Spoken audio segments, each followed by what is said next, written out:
massage friends, this is Stephanie, your host, and you are listening to the USOLMT Massage podcast. And today I have two great guests with me. I have Vicki Winston and Brenda Howell, and we'll be talking about several different topics today on this episode, including blending luxury with therapeutic massage, networking, and the misclassification of massage therapists in our industry.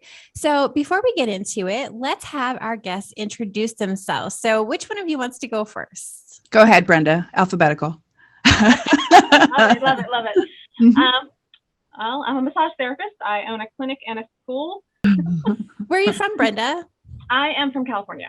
I grew up in California. I live in North Carolina, so I'm licensed in the state of North Carolina. I have been a therapist for 7 years. I've had my clinic for 7 years, and I've had my school for a year now. Oh, wow. That's amazing. That's great progress in 7 years. It's not the normal thing. Yeah, good for you. That's awesome. I love it. And then how about you, Vicki? Tell us a little bit about you. Sure. I'm in Knoxville, Tennessee, and I've been practicing since 2001. I've done just about everything you can do as a massage therapist, own my own clinic, been in education. I currently am the interim program director for Roane State Community College here in Oak Ridge, or it's about 20 miles north of Knoxville. And I've simplified my private practice, and I just see clients in my home upon occasion, and I'm PRN with a luxury spa that's about 40 minutes south of here in Wallen, close to the Great Smoky Mountains National Park. First thing I wanted to talk about, thank you guys both for being on the show, by the way. Thank you for being here and coming on, being willing to talk about all of these things. So let's talk about therapeutic massage. What is therapeutic massage, and what makes it different from other types of massage? I feel like this is a question that we could answer for some massage therapists and even the public. Sometimes they don't really know what the difference is. Mm-hmm. It's true. And I don't know if Brenda and I will agree, but so I'll let her go first, because I've got my version of what I think therapeutic is, and she probably has her version of what she thinks therapeutic is, and no one out there is going to agree with either one of us. So that can happen. I would say all massage therapy is therapeutic. All of it, whether it's relaxation, sport, or medical, it is all very therapeutic and very beneficial. Has different points, different focuses, different outcomes, but therapeutic has lots of different outcomes. I mean, there's a need for different types of therapeutic massage. Mm-hmm. So it was to make that clear. So I don't like saying that relaxation or spa massage is not therapeutic. I would disagree with that. I would say it is therapeutic. It can, someone who walks in with a majorly stressed out day and they get pampered and they walk away feeling $1 million, that's therapeutic. It is. Yeah, it is. And I'm talking from someone who is a medical massage therapist. So I don't want to ever think that a therapist decides to focus on relaxation, spa work, or anything like that should have any less credit than anything else. Yes. Thank you. I love it. Agreed. Yeah. We agree. We do agree. Oh, we do agree, Vicki. Yay! Yeah. Mm-hmm. I think that's great. I think that's a common refrain in the crowd that kind of has seen it all, has seen kind of both sides and how beneficial both sides can be. I like to tell my students or ask my students to reflect on the fact that we're talking about pressure, pace, intention when we talk about massage in general. You know, those are things that come up when you're trying to put together a session plan. What are the ways that you're going to help this person? It comes down to assessment, and it comes down for us, it comes down to being able to meet that client where they are, whatever it is that they want to accomplish. Now, when we start using the buzzwords that define the work that we do, I think that's where it kind of gets confusing for people, especially if you're new in the industry. You know, you've identified with a certain group of therapists or someone, you know, you were an athlete and someone who was in a clinic helped you and they used the right buzzwords and it got you fascinated in the work. Or, you know, you went on a cruise and that was the first experience you had with massage. So I think the lens through which we look through the work is really important first to consider, personally, and not judge it from there, because both sides, like Brenda said, have benefit, whether it's to address the nervous system in a way that's calming or stimulating. Obviously it's all stimulating. There's a perimeter alert when you cross the boundary of the skin, so it's all stimulating. It's where we go from there. And the outcome, like Brenda said, is for us what's important. How are we meeting that client where they are, making sure their needs are being met, as opposed to imposing what we think is going to be accomplished by the end of the session. Right. I feel like there's something that happens in our industry where we get very caught up in the type of work that we do, and we pick a side. We say we're medical massage practitioners, we are therapeutic, we're this, or, you're a spa practitioner, so all you do is that fluff and buff stuff. Right. Mm-hmm. We hear this in our industry, and it's just like, we all kind of do the same thing. I mean, they're just different techniques, different modalities, different things that, the bells and whistles that we add on to our massage are different, but we still are having the same type of outcome. We're still relieving pain. We're still relieving stress. We're still doing all that stuff. Right. Mm-hmm. Mm-hmm. So yeah, I think it's more like an internal conflict than something that we should bring forward to our clients. Right. Yeah, I definitely see that. I would say that I don't think we're all getting the exact same results, because a relaxation therapeutic massage is different than a medical focused massage. Well, explain your take on the difference between what does medical massage bring to the table as opposed to, and this is completely because I want the right language to use when I speak to my students, and I want the right language to use when I speak to the public about the difference between the two. Now, I've got a little bit of training. I worked with chiropractors, and and I've got the degree, but as far as having what we would consider continuing education credits or whatever, certification, whatever kind of title we put on a medical massage practice, what does that look like as opposed to, so what kind of language can I use when I talk to my students and my clients? And I think that's where we've lost so much education in the massage industry, in the massage world, mm-hmm. since medications have come in, the 80s, right. 90s, massage therapy has just been put on the back burner while pharmaceuticals have really, really grown. And since then, the spa world has picked up, and that's been huge. And that's where, I've come from. That's where all of us modern therapists are now sitting at. But massage comes down to there's only 7 techniques. All the modalities in the world boil down to a combination of 7 techniques. And it's how those techniques are used, and it's the understanding of how the body actually works.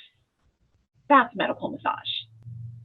So like a session that I would have for someone who's coming in with, like severe sciatica. I'm talking about severe sciatica to the point where if I don't help them, it's surgery is the next step. Mm-hmm. And to be able to get them out of pain within 3 weeks. I'm seeing them for maybe 30 minutes at a time. I'm not seeing them for an hour. I'm not seeing them for 90 minutes. Certainly not seeing them for a huge, long 2-hour session. I'm seeing them 3-4 times in a week. I'm not seeing them, we'll come back in 2 weeks. I'll see you next month. I'm seeing them, a very regimented schedule, because the body is going to respond to what I'm doing. And I know how the body is going to respond to what I'm doing. So you're not going to get that on a spa. You're going to, it's relaxing. Again, relaxation is very therapeutic. But it's like you were talking earlier, the intention is different. I'll have clients get up and walk around right in the middle of their session. It's mm-hmm. not uncommon. I'll keep lights on because I need to see the skin color changes. Mm-hmm. I'm more concerned with a very specific outcome versus a whole body relaxation. I'm not going to do, a client comes in and they say, I can't turn my head. Do a full body focus on the neck and shoulders. I'm not going to do that. Mm-hmm. I'm going to just work on whatever is causing the problem, not mm-hmm. everything else. that really is a difference. But really in the end, it's the same techniques. It's how the techniques are applied. Right. Mm-hmm. Right. Agreed. And the intention of those techniques for sure. And I think the environment is something that kind of differentiates between between relaxation and more medical based massage. Definitely the environment. And I don't know if we want to segue into bringing luxury into that environment, if you're ready for that or not, Stephanie, but that was actually kind of my next question, because I feel like people sort of, when you say therapeutic, the public thinks, I feel like they think more clinical, like it's more clinical, maybe it's more medical. There's more of a sterile environment that they're walking into when they hear that word, right? Because they connect that with therapy, they connect that with a doctor, right? So it's kind of one of those things that's sort of ingrained. I think that's where people's brains go. Mm-hmm. So I think the environment, like that kind of environment, I'm not saying that it can't be luxurious, but that's part of the blend, right? Mm-hmm. How do we blend that and bring that luxury in too, so they can feel relaxed and they can feel comfortable? Mm-hmm. I think it's completely possible to do a version of the work that Brenda's talking about, that more focused, more intended, kind of therapeutic, let's find and focus, zero in on the pain problem, and try and, do our little gypsy magic and make it better, and feel better. And I think we can do that in a relaxation environment if the attention is there. And I think we do that in ways that have been shown to kind of make the nervous system calm down, because when you've got somebody who's in pain, they're stressed. I mean, they've got, or what we believe is happening is that they're stressed, and they've got, maybe some anxiety, and maybe that's going to contribute to some of the hypertrophy, some of the pathology of the pain. If they have that, they're constantly bracing against the next step that's going to kill them, when they move. And so they're automatically on high alert. They're everybody's at attention in the body. And so just entering an environment that has soft lighting and nice smells and, and an inviting environment can help kind of relax that peripheral stress, if you will. And then the serious work can begin of zeroing in, and is this the spot that is the problem? And is this the motion that's the problem? And, you can get into some of your assessments. I think that a lot of therapists that go to work for clinics and spas, that they struggle with this. They don't think it's, they walk in thinking they're not going to be able to do the kind of work the therapy or the whatever the crowd's going to call deep tissue or whatever, using the muscle energy techniques and the long assessments and things like that. That's the work that they think that is going to be the most helpful. And they walk into environments like a spa or like a clinic, and they don't think they're going to get to do that. But I think that if they take the time up front to do at least a verbal assessment to kind of find out where the client is as far as pain and what their goals are for the session, then they can do some of the work that Brenda's talking about and zero in on, spot. And maybe not 3 times a week, but at least they come see me and they're calmed down, and then they go see Brenda and they can start working on the functional aspect of the problem. I would say that the expectations that the client comes to us with makes it very hard. I will admit that a client will come to me saying, I can't turn my neck, it really hurts. And then like, okay, so I'm hearing the goal of your session, and let's fix this neck.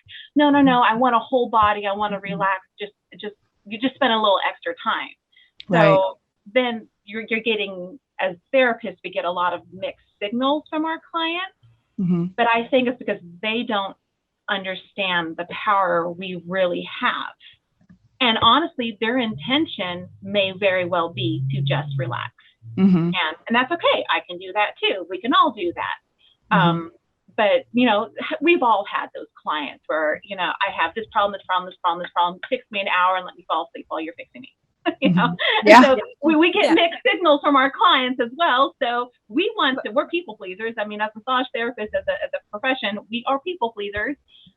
We want to please our clients. So we don't know how to please our clients other than I don't know what you want. So let's kind of take a little bit of both and combine it so you're happy. But I personally have found when I kind of gently, of course, put my foot down and say, what do you really want me to do? What is your goal of this session? Clear expectations on both sides. And we go. And if they really just want to relax, I will do a great relaxation session and then honestly tell them, hey, you can get the exact same thing from another therapist that works with me that probably doesn't cost as much as I might cost. And might be better at it because that's what they love doing. And you're usually better at something when you love doing that particular thing. So. That's true. Yeah, that's true.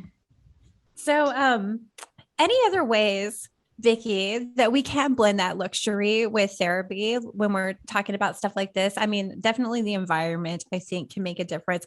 You know, even like a couple of years ago, maybe it's like 3 or 4 years ago, I was reading some stuff about how they were starting to do this in dentist's office where they were creating like the dental spa, right? So then they create this super luxurious, relaxing like waiting room, and they change it from like sterile to very inviting in the dentist room because people go to the dentist with all this anxiety, right? And that really helped to calm people down, you know? So just putting them in that environment, even like medical environments, are starting to kind of pick that up. Like, yeah, that really does help people stay calm. It's amazing what a fish tank will do to a lobby and to calm people down, for sure. Yeah. I think, you know, when we're talking about treatment strategies or session strategies, I use hot towels and skin brushing and aromatherapy. Those are the big three for me. I think when you're creating a sensory experience, you want to kind of confuse, you know, things, or you want to kind of close the gate on that pain. Utilizing tactile sensory experiences that are really concrete for them, that they go, wow, that feels different. Not necessarily great, but it feels different than what I'm feeling now. My students, I teach them a routine with 6 hot towels.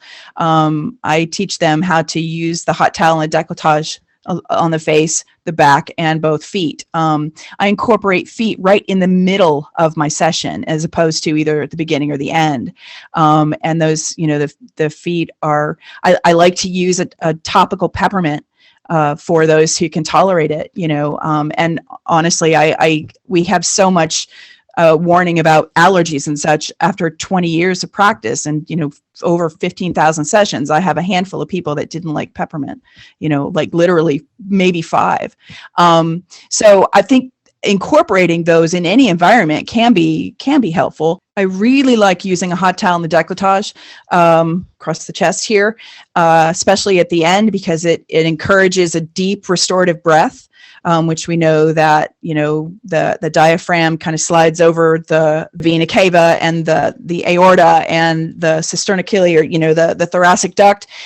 Fluid can be moved with deep restorative breaths. So that helps with the lymphatic drainage aspect of work, you know, moving that interstitial fluid into those lymphatic blind ends to get that benefit from the work that we're doing. Deep restorative breaths, definitely sensory experiences, you know, the heat, that's one half of hydrotherapy or contrast therapy, you know, hot and cold. We can do that with cold stones, hot stones. What do we know about contrast therapy with pain relief? A lot. You know, there's a lot of science out there that supports contrast therapy and hydrotherapy. And that's what hot stones are. That's what hot towels are.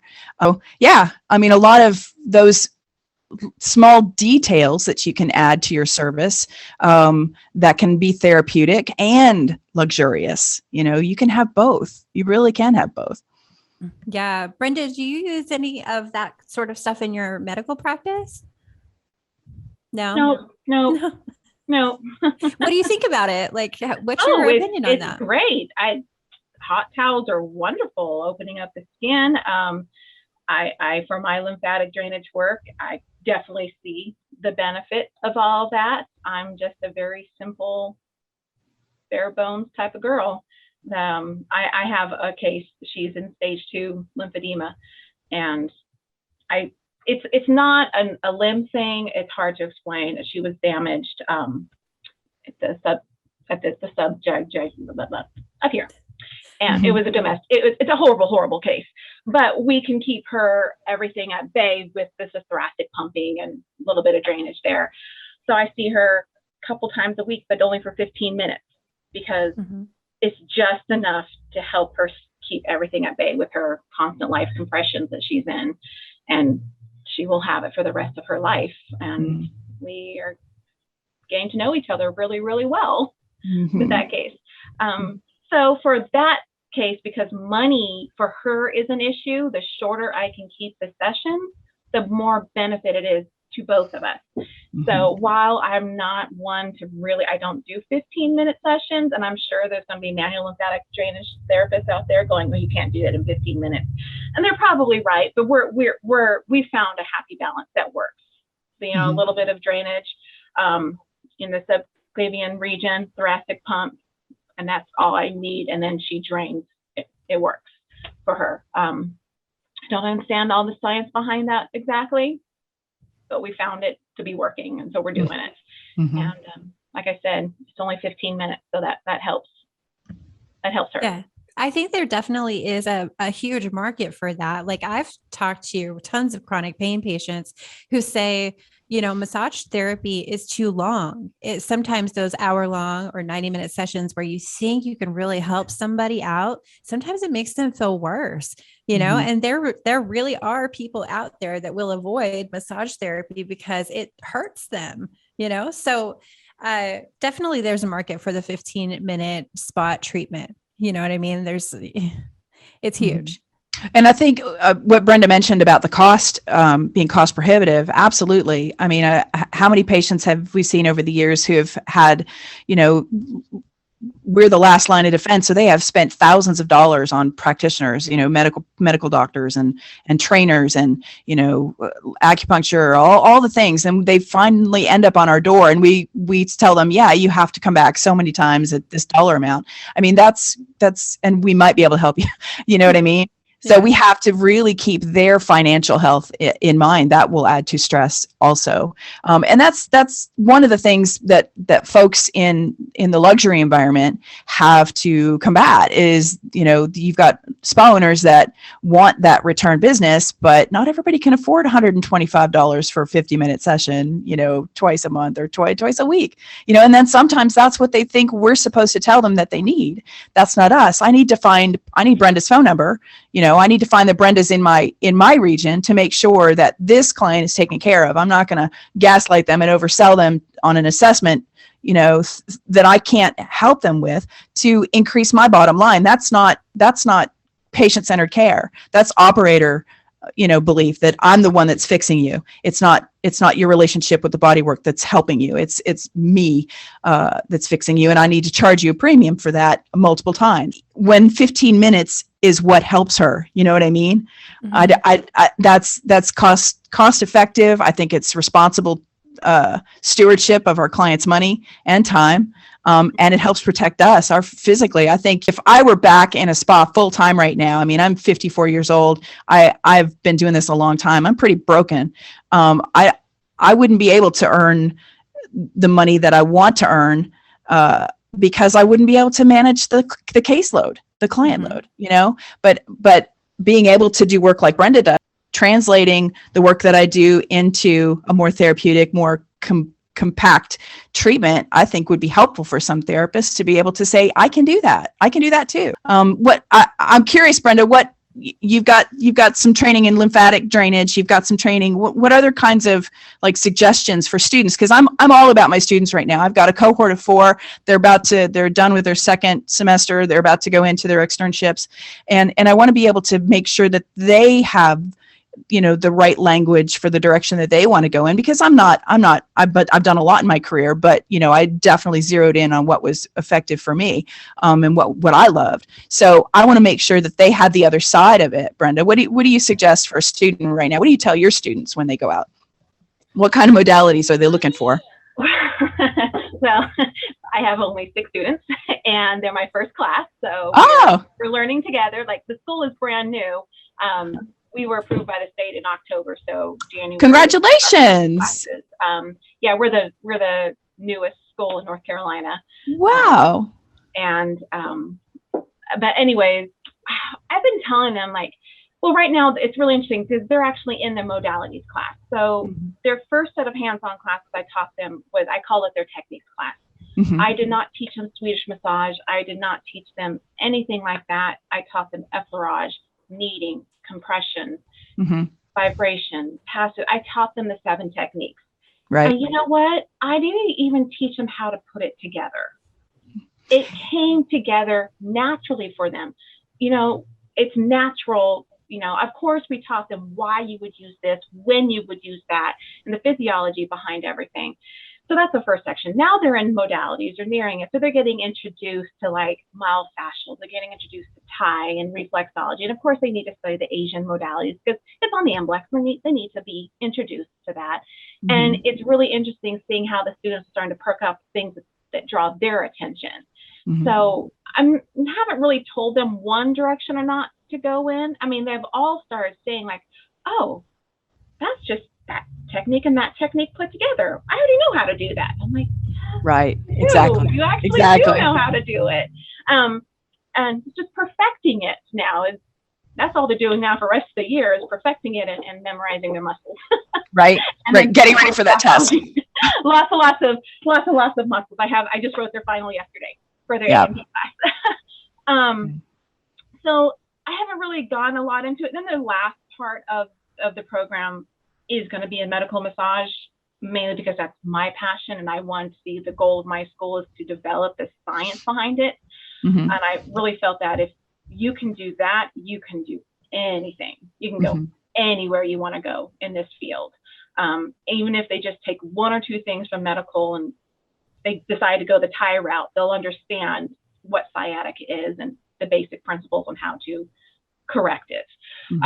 So, I mean, I can tell them who I study under, and I study under an MD myself. So take his classes. The Dr. Ross Turkovac. So he's really neat. Good. I like that. It's good. Yeah. I think one of the things that we could do, 2 things during that conversation that I had thought of when you guys were talking. First of all, you were talking about how, as a spa therapist, we could refer out to a medical massage therapist when we have a client. That's one of the ways that we can really work together, right? And kind of like bring things together for our industry, because, we internally, it's kind of like we have this divide, but we can really help each other in a way that makes sense, where we can refer clients to each other. So Brenda, when you've got that client that wants to, they want to come in and they want to relax. Cool. Well, you give them the treatment, but, refer them to someone who loves doing that type of thing, and vice versa. Right. I have clients who see me specifically for certain problems, and they see another therapist at another clinic for their regular maintenance, relaxation, stress release massage. I would absolutely love to see more of that. And I think we need to start talking about that in our industry, because instead of having that like divide, we can bridge that gap right there just by being like, hey, if you have clients that need this type of help, then send them to me and I'll send mine to you that need you. Yeah. I think instead of, us talking about, I know we talk about deep pressure, light pressure, whatever. I think we need to talk about it, the intention of the focus of the massage. And for me, I think my focus could either be biomechanical or biochemical. Which way am I going to go with the massage? The biomechanical aspect is going to look more at the kinesiology. I'm going to utilize more movement, more range of motion assessment, more of that kind of stuff. The biochemical, I want to work on, definitely bringing the nervous system into, parasympathetic nervous system response. I want to take that fight or flight and move it out of their experience almost, completely.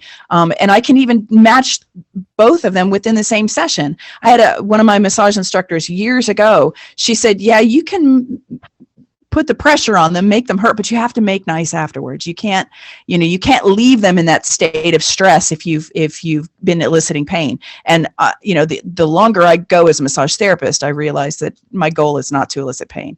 I want to find out where it is, get them just to the point of take that big restorative breath. And then, when we're done with that work, flip over, let me put some hot towels on your feet and get some restorative sleep. Let me train you how to sleep, because I think physicians now are, every time I go to the doctor and they tell me what I need to do to either lose weight or, change my blood pressure, whatever, how are you sleeping? That's their first question. How are you sleeping?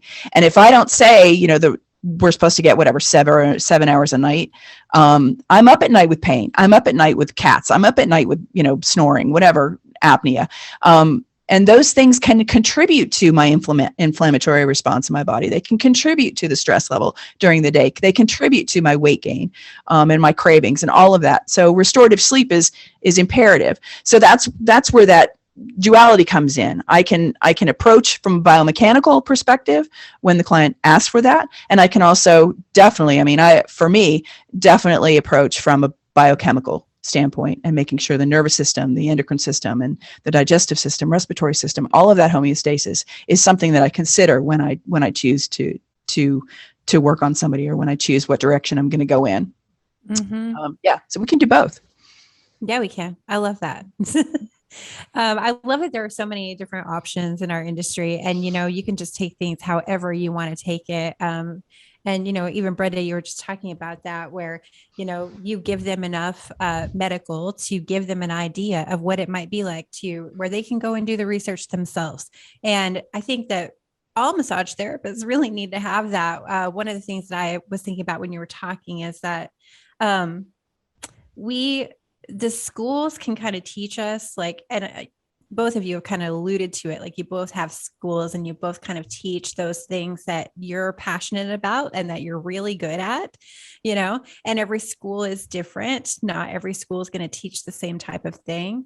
But I think it's really important that we give our students enough to balance themselves when they come out, right? So that they can make an informed decision of where do they really want to go with massage? What are all of their different options? And there's so many of them, Yeah, the real education comes after school. Mm-hmm. But my goal with my school is really just a foundation, a solid foundation. So regardless of where they want to go with their careers, they've got that down. Because it doesn't matter if it's relaxation, medical, sports. It really doesn't matter. Mm-hmm. If they don't know a hamstring from a respiratory muscle, Mm-hmm. They kind of need to know a little bit about what they're touching. Yeah, definitely. They still call in their scaps their angel wings, like something is. Yeah. Yeah, definitely. I had a client do that one time, and I thought that was so funny. They called them all different kinds of names, like the rotator cup. I heard that rotary cup. Yeah, the rotary cup. Rotary cup. Yeah. Yeah. Yeah, that's pretty funny.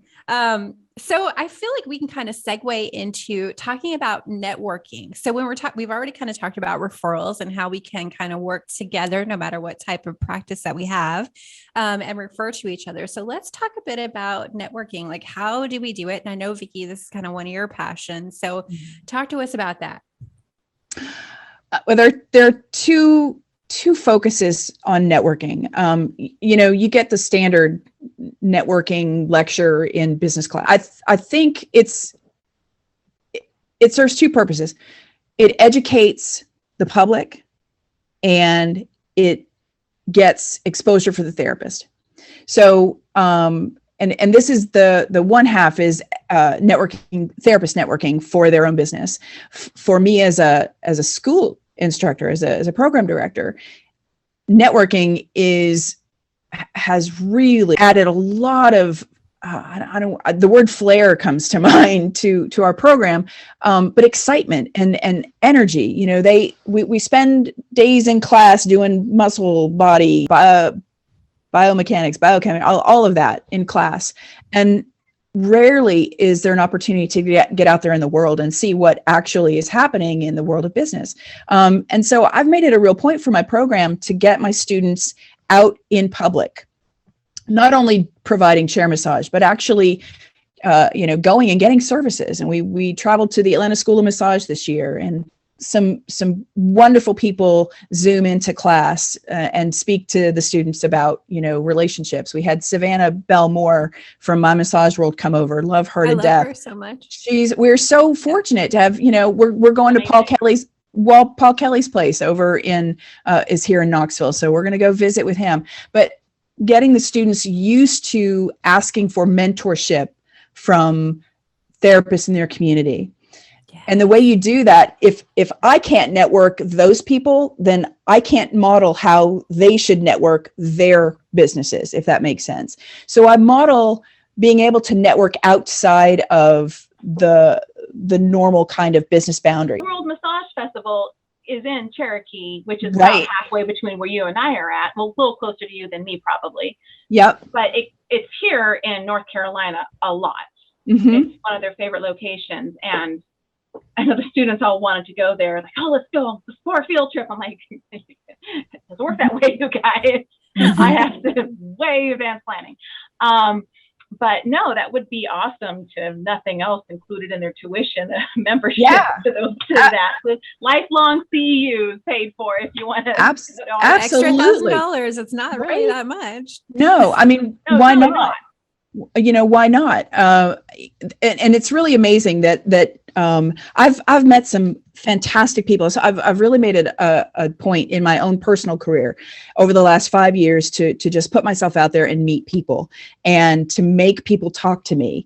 And, going like the Facebook forums are fantastic on one hand, and they're awful on another hand. Yes.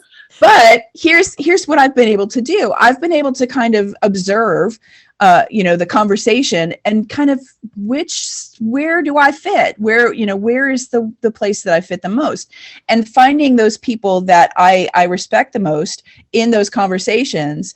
Julie Tudor in New York City. She's amazing. She's an amazing writer, and she's a lovely, lovely woman. Actually messaging Susan Salvo and Ruth Werner, they'll message you back. They'll talk back to you. They will talk to me. Yes. Exactly. Susan was a huge help when I was trying to find textbooks for the school. She was amazing. Exactly. And you know what? There are some local therapists that are just as amazing, that do great things in their own communities. I mean, I'm really, really fortunate. We've got Tony Perella is a great therapist here. He was a former therapist. He's an Olympian, and sports massage. He was part of the sports team at UT for a long time, back in the early 2000s. And so he's a voice that can come and be a presence, in a classroom for us. Brenda in North Carolina, or Stephanie, where you're in Phoenix. I mean, just look and see what therapists are doing exciting things and bring them into the fold. They will help you. They will help Stephanie, you. I have to tell you, Dr. Ross is in Phoenix. So, I think that I have messaged with him once. So I go when he's teaching, and I can put it into my schedule. I'm out there a lot. Oh, that's cool. We should meet up when you come. Yeah, the next time in Phoenix, I'll let you know so we can meet up. That's right. Yeah, let's do it. That's the way it works. Absolutely. Go to lunch with people in your community, especially like Jimmy Giolilis is a name that I think everybody knows in our community. He was inducted into the World Massage Hall of Fame at the World Massage Festival a couple of years ago when they were in Vegas. And I've worked with him a couple of times. I've been in his classroom. I've talked to his students and stuff like that. So yeah, I mean, we definitely have some really amazing therapists out here, and their mentorship. And we have to ask them to mentor us. They're not going to step into our lives and go, here, let me tell you what to do. Right, and that's what I tell my students is that you have to ask people to come into your life. I want my alumni to come back and mentor my current students. Those are folks that have been out there and they understand my philosophy of teaching and exploration in the world of massage, and they come back and they can help the students that are in session or in school now and make sense of what they're going to be expecting and what are the decisions that they've made. And sometimes you just need a phone call. Sometimes you need a job.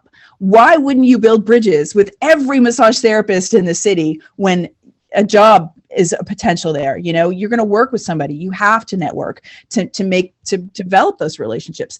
Trust me, you're going to be in a room by yourself for most of your career. Get out there and have lunch with people. Get out there and talk to people. Make them part of your experience. Make them part of your practice. Volunteer with any kind of local association that you've got. The AMTA has state chapters that you can get involved with, and be creative. Come up with new things. I mean, it doesn't have to have been done already for it to work. I'm cursed with a billion ideas of things to do, and every once in a while one will really work, and it generally has to do with bringing therapists together to do something. I reach out, the therapists in my community that I consider my mentors, they answer the call when there comes time to do a volunteer thing or a charity thing or a special thing. They're on the list, and they react to the possibility, and they understand the value of it. I love putting massage therapists on television. I love it.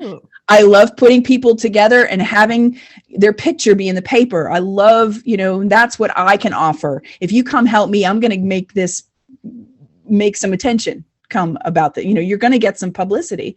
And you can't do that unless you ask for those relationships to happen. You have to put yourself out there. I think most of us want two things: credibility and influence. We want, for some of us just want the side gig. We want, the paycheck every once in a while, but a lot of us want credibility and influence. Right? So credibility and influence. And we do that through developing relationships and learning from people that have what we want. Mm-hmm. I will say for me, one of the things when I was started at the beginning of this whole journey with what I'm doing, one of the, I'm reaching out to these like famous massage therapists, right? Mm-hmm. Like Sandy Fritz. I was reading some articles that she had done in Massage Magazine, and I was really agreeing with a lot of the work she was talking about unity in our profession. And it was kind of like back at the beginning of the pandemic in 2020. And I was like, man, I really do agree with this. I've seen some stuff online that I don't know if I agree with, but I really agree with this. And I want to talk to her. And I was nervous. I was so nervous to talk to her, but I was like, hey, I just sent her a message on Facebook, and I was like, hey, I'm Stephanie. You probably know nothing about me, but you're like, I really would like to talk to you. And, she said yes. And I was like, oh, holy shit, right? She said yes. You fangirl. You totally fangirl over these people. I did. And, I have done the same thing with other people in the industry that I've talked to, like Laura Allen. I was just like, she's going to be on my podcast. Mm-hmm. Yes. I was so excited. And, I've read like a ton of her books and stuff. And Gail Wood, I love her too. Like all these therapists from North Carolina too, right? I know they are. I know they're just up the road from me. Yeah. Gail like super helped me at the beginning of my career. I took one of her rebooking classes and I've been following her for all this time. And then finally I got her on my podcast and got to meet her. And I was like, yes, it's super exciting to be able to do that. But it's definitely nerve wracking too, when you're just like, I'm just a nobody over here. Can you help me? It takes a courageous step to step into that, and some of them will completely ignore you. Or they don't know what you want. They're like, I'm busy. There was somebody I reached out to in Canada. She owned a school up there, and I needed some advice on case studies. And she's like, yeah, I'll help. And then ghosted me. So I just don't take it personally. I found a different resource. So yeah, you're lucky, Brenda. You've got a bunch of local therapists over there that are. Yeah, I don't know them personally. I don't really know them very well at all. When I was putting the school together, I actually reached out to multiple school owners because it's a confusing process on what you need to do within North Carolina. And I would call the board and say, I don't understand this next step. And they're like, oh, well, we're not sure. But we'll get back to you. And of course, that's not very reassuring at all. There was one school owner in Greensboro, Shelley Johnson, that she's the one that responded to me when I reached out to her. She's the only one that got back to me, and she was phenomenal. So, and I met Mary. She owns a school up in New Jersey when I was taking my MLD class up there. And so, yeah, you meet people. Absolutely. Follow up with those conversations. Yes, definitely. Definitely. Yeah, Follow up with awesome an email. to do that. You know, all these people you were following, you can actually like have real conversations with them, and they're amazing, you know? Yeah. I love it. I love it. So, Brenda, the last thing I wanted to kind of touch on, and I know this is kind of one of your major passions in the industry, is misclassification. Let's talk about that. That also drives me insane. So let's talk about misclassification. Oh, I do not like it. I don't think anybody likes it. I think when I was in massage school, well, I'm 42, so I've only been a massage therapist for 7 years. So when I went to massage school, I was in my mid 30s, early 30s, not a kid out of high school or anything like that. I was probably the only one in my class that was like, I don't want to own my own business. I'm cool working for anyone else at the time. It was massage. Our town only had a massage envy at that time. I wasn't opposed to working for them. I just, when I graduated and I got my license, the reason I did not go there is because I knew I wanted to do abdominal work. I knew I would be doing a lot of glute work, just with the way I knew the type of work I wanted to do, even though I had no idea how to do that type of work. And I knew Massage Envy had a lot of rules and restrictions on that. And I do 100% respect that. They have their reasons for it. And the beauty of living where we live, we have choices to go other places. And so I started applying in different places, and it was independent contractor, independent. One place wouldn't even let me take the contract home. They're like, no, just sign here. And I'm like, yeah, that's not happening. So I was like, what do I have to lose? I rented my own room, and I even had a massage teacher tell me that I was not good enough to have my own business. And I was like, who cares if I fail? I mean, it's not the end of the world if I don't make it successful. Well, 7 years later, I have 6 therapists that work for me, and pretty darn good, successful clinic and a school. But it irks me the wrong way. Take care of the people you're responsible for taking care of. Do it the right way.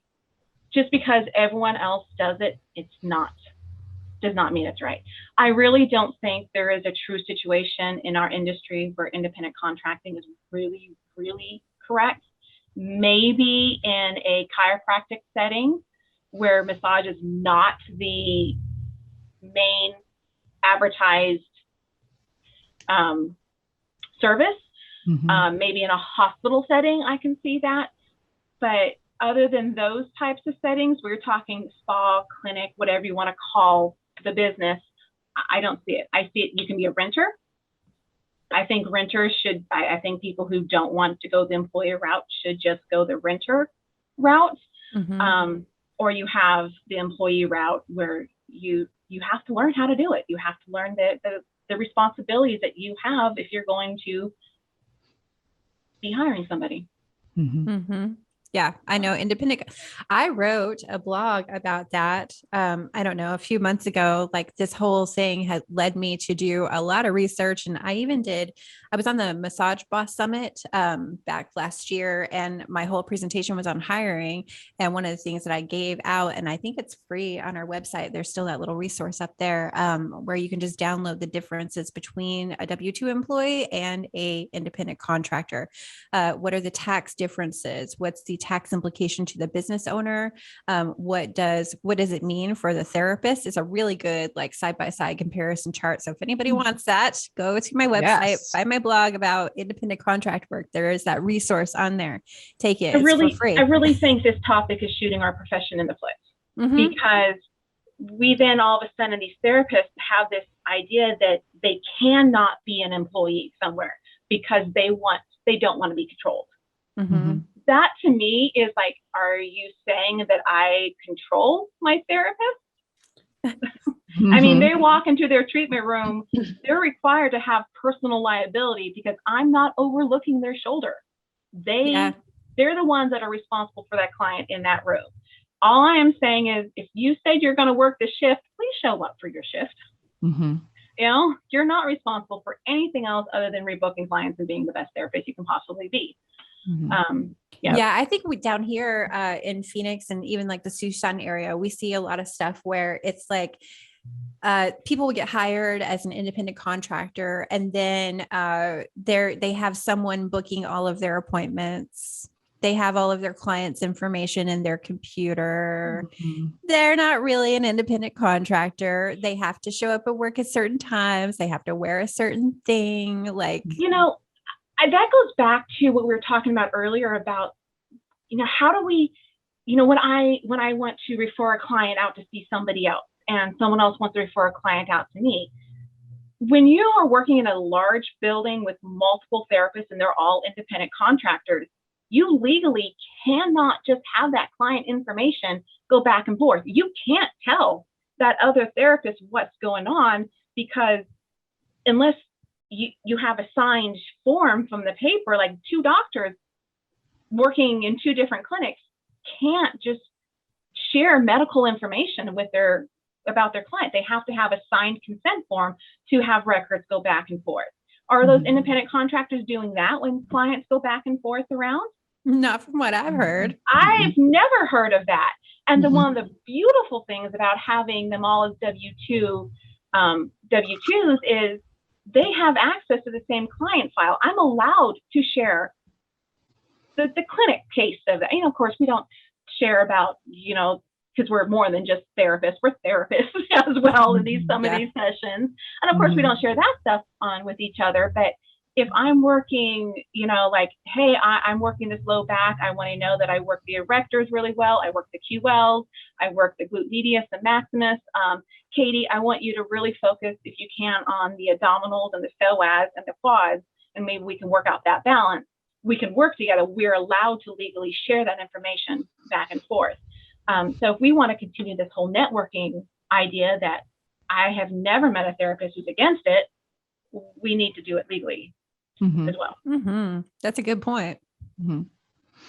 Yeah, those releases are important for sure.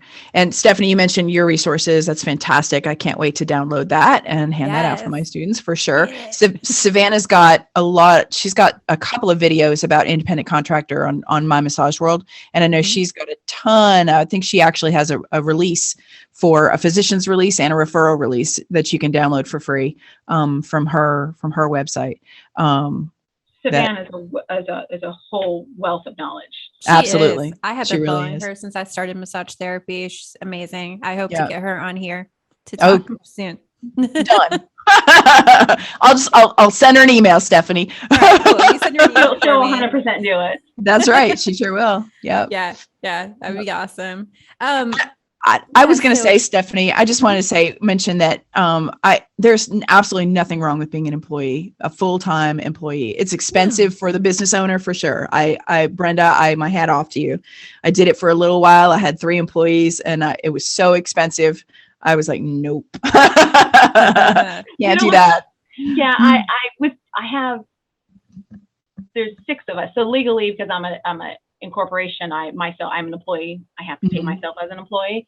Right. So my tax bill is a good $6,000-7,000. It's big. A month big on it. It's not cheap, but it's worth it. I tell you what, though, I love seeing my staff grow. I have some of the best therapists ever work for me. They are amazing, amazing therapists. And you know what? They have things going on in their lives, or they want to do other things, that they don't want to go home and do laundry. They don't want to go home and do these other tasks. And so I get the joy of, like, I'm going to use Katie as an example because I know she won't mind, is she loves going home and being a mom. And I love the fact that I get to give that to her. So she's worth it. You know, there's not a person that I've never, ever worked with that's not worth it. But it is hard. It is very hard. It's very expensive. There's a lot of liability to it. Because when something is wrong, they don't see it as their, and I don't understand why people go the independent contractor route, because when something does go wrong, say a therapist does do something really bad, right, it's never that therapist that actually did the whatever was bad. They're not the ones that the public points to, that point to the brand. So why would the owner put themselves at risk for that? Yeah. That doesn't make sense to me. It's just It one of the doesn't. things I'm like, why would you do that? Doesn't make sense to me either. I don't get it. I get to offer PTO. I get to offer retirement plans. I get to offer, I took them all to London a couple of years ago, which was amazing. And maybe someday our next goal is Thailand, but COVID and God knows what's going on with that. Right. Yeah. I mean, that's amazing. That's awesome. One of my motivating factors with opening a school is these therapists, they're being taken advantage of right and left. And I don't know. I don't want to see it happen anymore. Me either. That's where we step why in. A lot of people open schools. Yeah.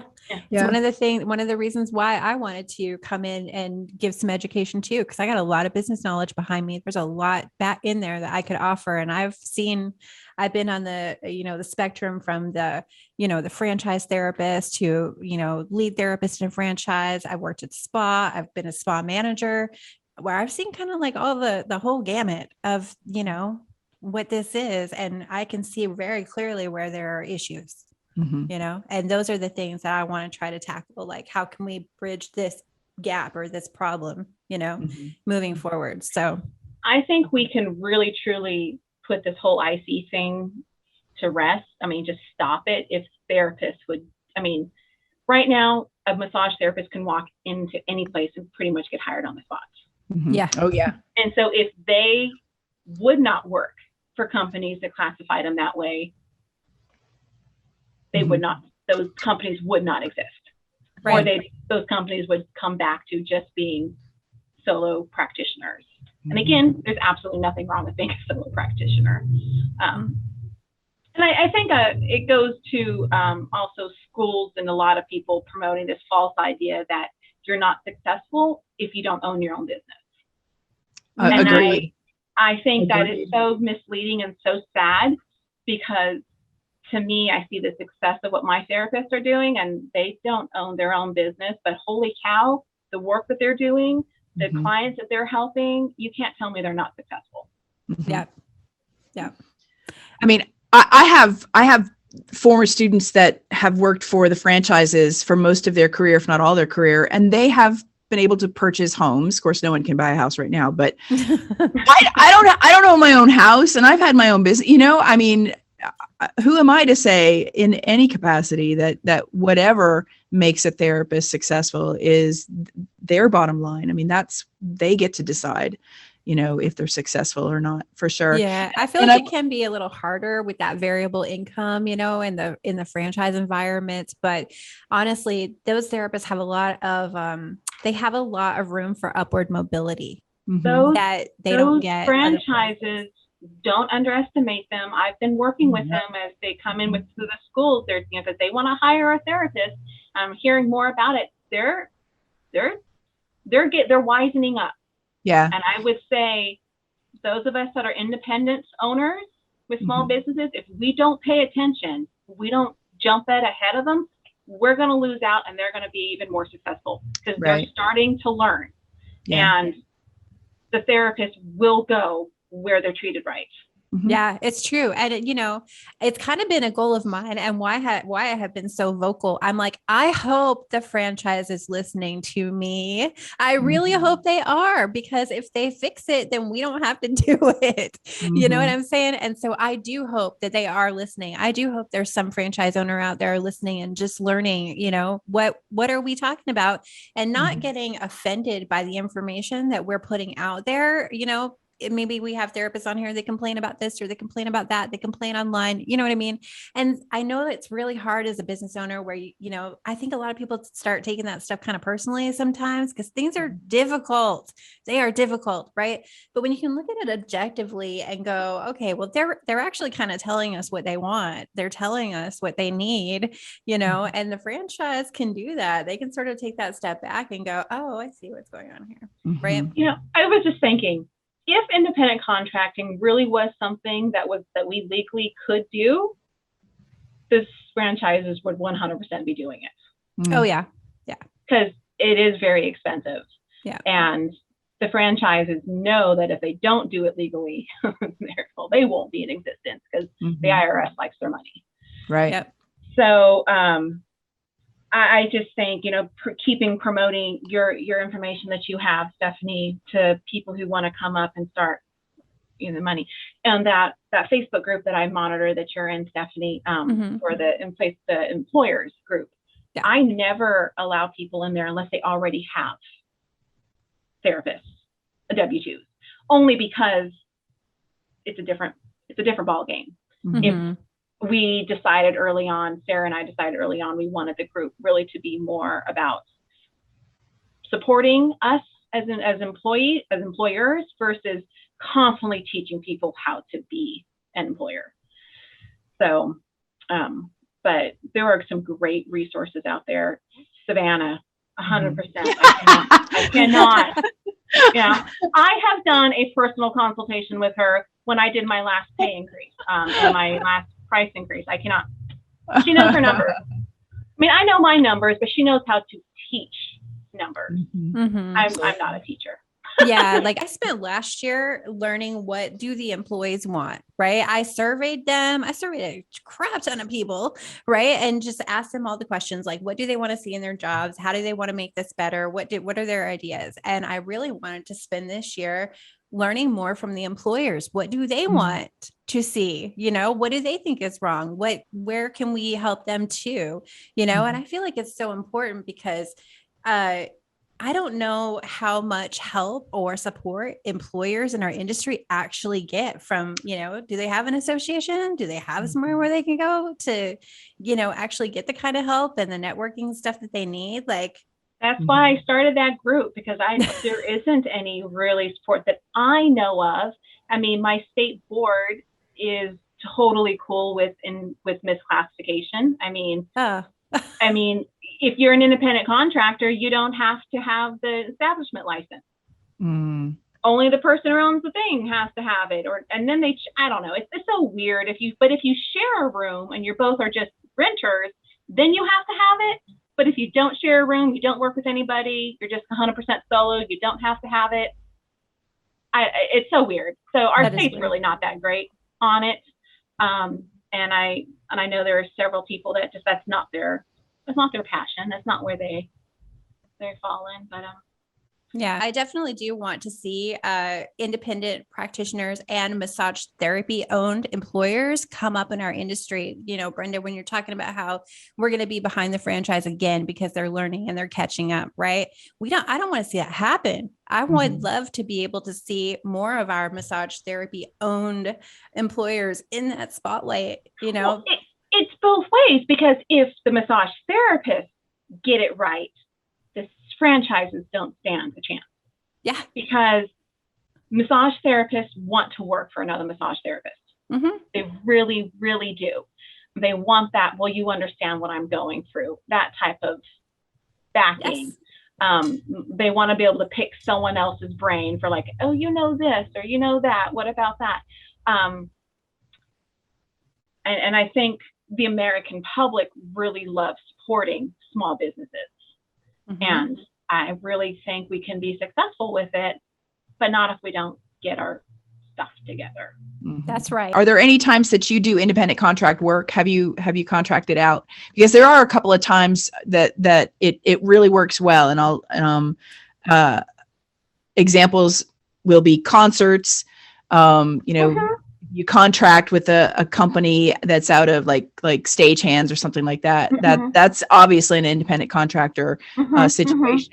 I through that company was able to go to Bonnaroo and do chair massage. That was amazing. But experiences like that, I don't think therapists should shy away from, because they're very lucrative and they're exciting. They're really exciting, but not daily is what you're talking about. So yeah. They're actual really independent contracting positions. Mm-hmm.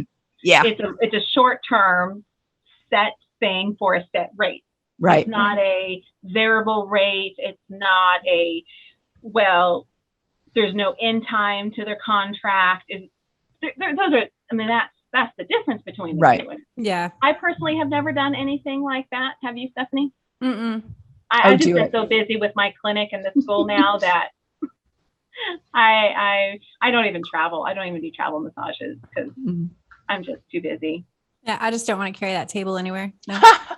No thanks. No, I know. I can see 3 people at my office if they came to me versus me seeing one person if I had to travel to them. Mm-hmm. Yeah. So. Yeah. So I think in that case, that situation, it's okay. Right. Stage that sounds so fun. Oh, it's exciting. Concerts. Oh man. I love that. That would just be so exciting. Yeah. That would just I be honestly think that if somebody like Vicki, you called me up and you said, hey, you want to do this concert here on this day, I'll contract you for this price. And I'm like, sure, I'm free. Just give me like a 6-month advance notice. Sure. That I'd be down for something fun like that. And I would. Yeah, that's cool. Yeah. How can people find you and get some more information from you? Go ahead, Brent. This is not the part I'm good at. Well, for the clinic, healinghandsbodytherapy.com. We have a website. We're located in Fayetteville, North Carolina. So, yeah. Oh, that's where I was born. Oh, was it military? Mm-hmm. Yep. I was in the definitely military. a military town here. The school is imbtnc.com, I think.